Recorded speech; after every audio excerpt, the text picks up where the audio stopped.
Okay, so now I'd like to turn it over to Cinnamon, our CPO, Chief Peep Show Officer, to discuss profit margins in Q2.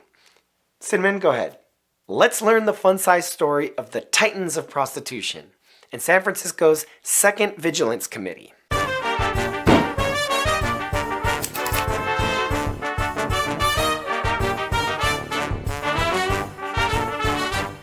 By 1851, San Francisco was already famous worldwide as a place to get rich and or a place to get killed. California more widely was known as a location where men drank, men gambled, and men got hanged. Almost no women were around except for those whose companionship carried an hourly price.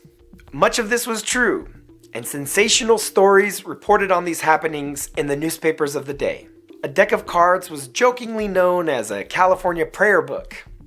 And sometimes dance halls had no women, and some men were willing to dance a waltz or a polka as the female partner, identified by patches on their trousers. Whiskey was free-flowing, and a common cause of death was delirium tremens, colloquially known as the DTs or the Jim Jams.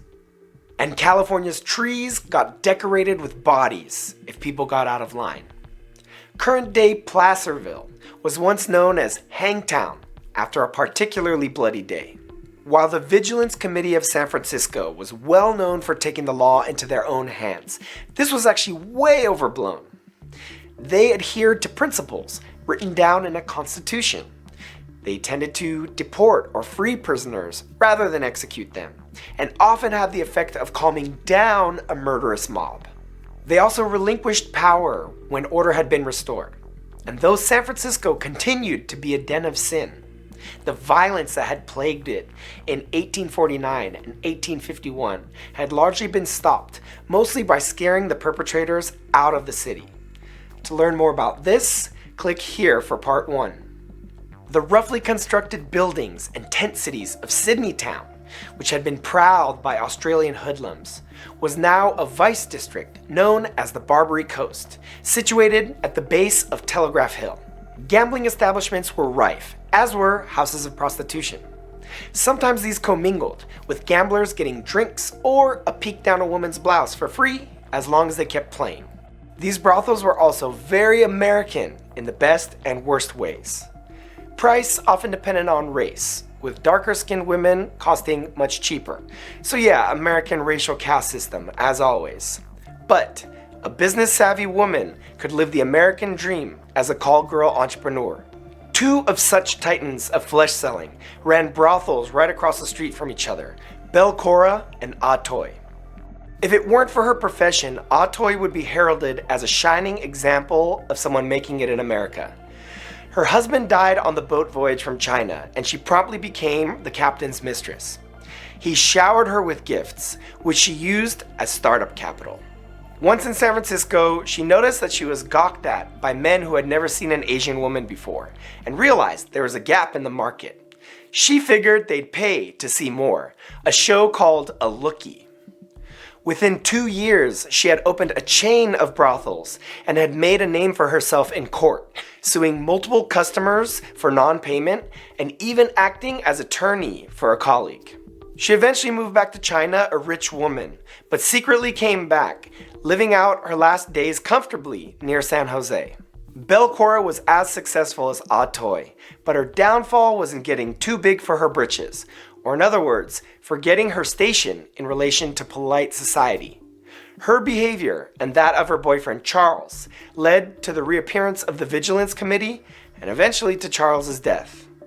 Given some of the wealth that these madams had accumulated, a taste for the finer things had developed, especially for something that can't be bought: respect. Belle and her partner decided to spend a night at the theater, occupying a pricey box seat. They were sharing the box with the U.S. Marshal, William Richardson, and his wife, who was disgusted by sitting so close to a famous prostitute, and let it be known.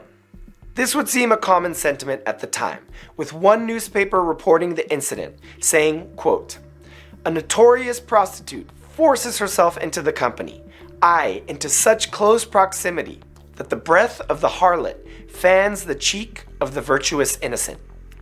Each party calmed down, but days later, Richardson saw Charles at a bar and invited him outside to settle the matter. Charles pulled out a pistol and shot the U.S. Marshal. Charles and Bell used their money to stall the trial, hoping that everything would just blow over. But the murder, as well as the killing of a journalist, whipped San Francisco's citizens up into a new outrage. The Vigilance Committee was revived, and they organized a small army. They rolled up a cannon to the city jail and demanded that Charles and another prisoner be released to them.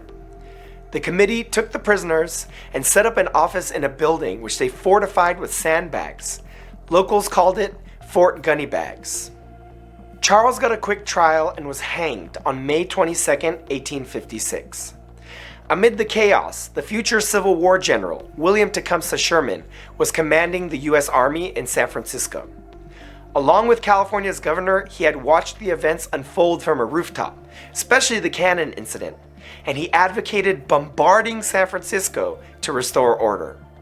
Although the committee would again disband in an orderly fashion, Sherman's plans were aborted when it became known that committee soldiers were ready to seize U.S. Navy ships themselves.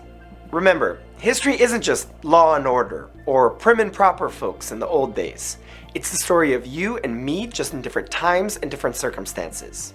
Follow me on Instagram, join the conversation on Reddit, and consider becoming a patron at patreon.com.